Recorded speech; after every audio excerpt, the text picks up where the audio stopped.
Welcome to City News 24/7. I'm Faiza Amin. Thank you for joining us. We're learning more about the shooting in Brampton that left a woman dead and sparked an Amber Alert. The suspect later shot and killed by police, and another individual could now be facing some charges. Let's bring in our Shauna Hunt, who is watching this closely for us today. Shauna, you spoke with the victim's mother today. What an unimaginable loss for that victim's loved ones.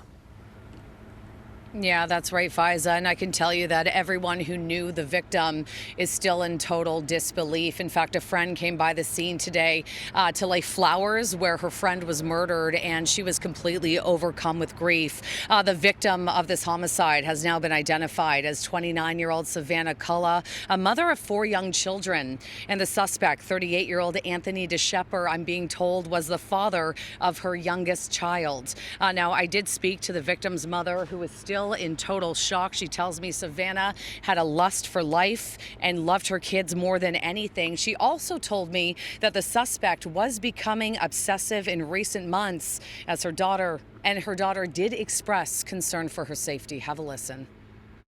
She just tried to get away from him, and she would go see him and say, this is over, and that's what she did on the weekend. And I guess she didn't want to take that very well, and this is the result of that. So did you ever think that he would do something like that? No, he was so in love with her. That's what blows my mind, like crazy in love with her, like to the point that he was obsessed. Now, this was a complex situation that developed very quickly. It all began around 2 o'clock Tuesday afternoon when the mother of 4 was gunned down in the plaza parking lot here in Brampton. Shortly after, an Amber Alert was issued regarding the abduction of her 1-year-old daughter. A couple of hours later, though, the child was found safe and sound. She had been dropped off at a home in the Fort Erie area, but the suspect was still on the loose. At one point, Niagara Regional Police issued a shelter-in-place order for residents in Crystal Beach. It was believed that the suspect was nearby and he was considered armed and dangerous. This all eventually came to a head around 2:30 in the morning when police located the suspect parked at a gas station. There was an interaction with officers and the suspect was shot and killed. We're also learning that a woman was in the vehicle with the suspect at the time, and she's now facing charges. Have a listen.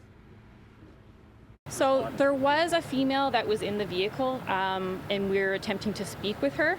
But we haven't spoke with her yet. So it's really hard to say what may or may not have been going through her head at the time and what her involvement may or may not have been. Right now we have her under arrest. As you can well imagine, she's in the car with a suspect there. Charges are pending. Now, according to the SIU, a gun was recovered from the scene. It's still unknown, though, if the suspect actually fired shots at police. All of that is still under investigation. As for the 4 children who have lost their mother, I'm being told that the victims' 4 boys are now with their father, and the little girl will be cared for by family. Faiza, I'll throw it back to you. Truly tragic. Our Shauna Hunt reporting for us on the latest here. Shauna, thank you.